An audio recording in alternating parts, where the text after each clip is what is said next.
The night was darker than usual on the frontier world of Alara 9, a planet where the twin moons only offered slivers of silver against a sky thick with storm clouds. Daniel Reeves, an ex-soldier turned surveyor, sat by his campfire with his rifle across his knees, listening to the hiss of rain in the distant jungle.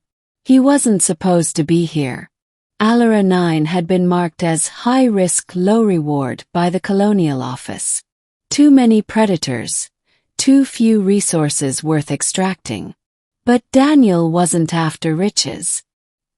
He wanted distance, from wars, from cities, from the endless politics of Earth and its colonies. Out here, solitude was his only companion. That night, however, solitude broke. A sharp cry pierced the storm. Daniel froze, head tilting toward the sound. It wasn't an animal. Too high-pitched, too desperate. Against his better judgment, he grabbed his light and rifle, heading into the undergrowth. His boots sank into the mud, vines tugged at his arms, and his lamp beam swung wildly. The cry came again, weaker this time. And then he found her. A girl, or at least she looked like one. Her skin shimmered faintly, pale lavender in the rain. Her eyes glowed faintly gold, wide with both pain and fear. Shackles bit into her wrists and ankles, the metal alien in design but unmistakably cruel. She was barely conscious, curled in the roots of a massive tree, her breath shallow. Daniel knelt beside her. Hey, easy. She flinched at his voice, trying to pull away. But she was too weak. The rain washed grime and blood across her body. Hold on, Daniel muttered, pulling a knife from his belt. He worked at the shackles, grimacing at the alien alloy. It took effort, hammering with the butt of his rifle, straining with brute strength, but eventually, one by one, the cruel restraints snapped free. The girl sagged into his arms. She whispered something in a tongue he didn't know, the syllables musical but broken by pain. You're safe now, Daniel promised, though he wasn't sure she understood. He carried her back through the storm to his campfire, to what little shelter he had. She was still there in the morning. For a while, Daniel wondered if she had been a fever dream conjured by the storm. But when the dawn broke, painting the jungle in orange light, the alien girl was still sleeping in his tent, wrapped in one of his blankets. Her wounds were bad, but not beyond his limited field medic skills. She stirred as he cleaned and dressed them, her glowing eyes following his movements. Name? Daniel asked, tapping his chest. Daniel. She hesitated, then touched her chest weakly. Kaylee. Her voice was soft, lilting like wind through crystal. Kaylee stayed with him for days. She was cautious, shy, and often silent, but her strength returned bit by bit. She helped him with small tasks, gathering fruit, carrying wood, drawing strange symbols in the dirt to explain what words could not.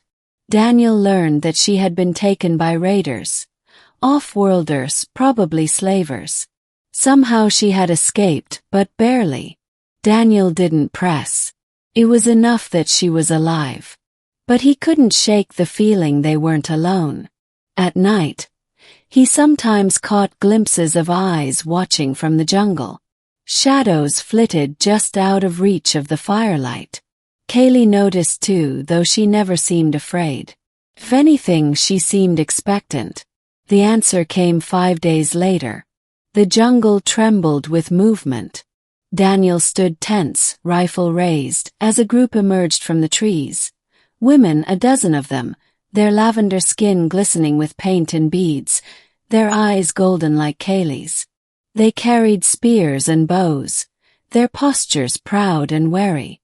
Kaylee stepped forward immediately, speaking quickly in her melodic tongue. The women froze, then erupted into cries of recognition and relief. One, taller and older, embraced her fiercely. Daniel lowered his rifle, bewildered. The tall woman turned her gaze to him. Her eyes were sharp, assessing. She spoke to Kaylee, who replied, gesturing toward Daniel. Then the tribe of women, all of them, bowed their heads to him. Daniel blinked. What? Kaylee approached, her expression solemn. In halting human words, she said, "You save me. Tribe Olife. You welcome." Daniel's mouth went dry. He hadn't realized Kaylee was someone important. Now, surrounded by a tribe of warrior women treating him like some kind of honored guest, he felt completely out of his depth. The women led him and Kaylee through the jungle, to a hidden village nestled in the cliffs. It was breathtaking. Huts woven from living vines, waterfalls cascading through crystalline pools, glowing plants illuminating walkways. It was like stepping into a dream. The tribe was entirely female. Daniel noticed no men at all.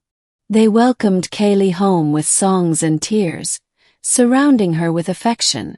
Yet they also treated Daniel with startling respect. Children touched his hands as if to confirm he was real. Warriors offered him food. Elders watched him intently, murmuring among themselves. That night, a great fire was lit in the center of the village. The women danced, their movements both fierce and graceful, celebrating Kaylee's return. Daniel sat near the flames, awkward, while Kaylee translated when she could. The tall woman who had first embraced Kaylee introduced herself as Lyra, the chieftain. Through Kaylee, she explained that their tribe had been hunted for generations by raiders, their men long since taken or killed. They survived by remaining hidden, by becoming strong. And now, Kaylee translated softly, you save Kaylee. You change fate. Daniel shifted uncomfortably. I didn't do it for fate. I just couldn't leave her there. Kaylee's eyes shone. That is why. Over the next days, Daniel became part of their world. He helped fortify their village with his knowledge of traps and defenses. He shared stories of Earth, of wars and peace, of music and laughter. In turn, they taught him about the jungle, about their rituals, about the stars they believed guided their paths. Kaylee was always near. Their bond deepened in unspoken ways. A smile here, a shared task there, a moment of quiet under the alien moons. But danger was never far. Scouts reported raider ships prowling the skies. It was only a matter of time before they found the village. Daniel knew what that meant. These women, no matter how fierce, couldn't stand against slavers with plasma rifles. But he also knew tactics. He had fought wars. And this time he had something worth protecting. We make a stand, he told Lyra, Kaylee at his side. Not by fighting them head-on. By making them afraid. The night the raiders came, the jungle became a weapon. Pitfalls swallowed armored boots. Traps of stone and vine crushed machines. Fires erupted in carefully planned places, driving the raiders into chaos. And when they thought they had cornered their prey, Daniel led the charge. Him with his rifle, the women with their spears and bows, Kaylee beside him with a blade of her own. The raiders weren't prepared for an army of the helpless. They weren't prepared for human stubbornness. When dawn broke, the jungle was silent again, except for the songs of victory rising from the tribe. Days later, Daniel stood on a cliff overlooking the valley. Kaylee joined him, her hand brushing his. You could leave, she said softly. Return to your stars. Daniel looked at her, then at the village below. The women rebuilding, the children laughing, the fires burning bright. Maybe I've already found where I'm supposed to be, he said.